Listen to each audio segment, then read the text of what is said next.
So tonight, a summer full of water when the U.S. Army Corps of Engineers opened the floodgates upstream.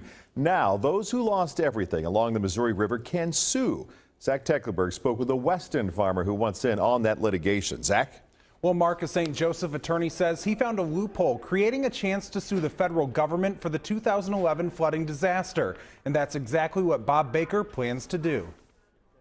Watermarks tell the story of the summer of 2011 on this machine shed. This stage right here, we probably had 4 or 5 weeks of it. Water flowed through Bob Baker's building for months. It's back to normal now when filled with machinery, but Baker is still clearing sand off his farmland nearly 2 years later. And I guess we'll be farming around sand piles for the foreseeable future. Baker estimates he's spent $500,000 recovering from the flood.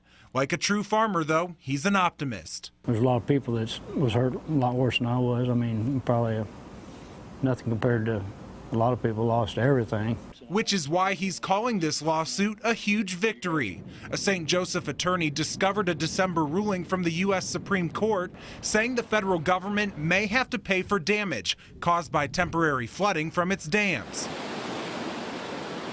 Gavin's Point Dam in South Dakota held the water from a big snowmelt in Montana, coupled with heavy rains. That was unpreventable, but many of those still cleaning up argue the U.S. Army Corps of Engineers mismanaged that water and unnecessarily flooded out thousands of farms, homes, and businesses. Bob Baker says he never imagined he'd ever see such a flood. Not to this magnitude, no, I don't think. And even if he never collects a penny from the lawsuit, Baker says at the very least it'll send a message to the Army Corps.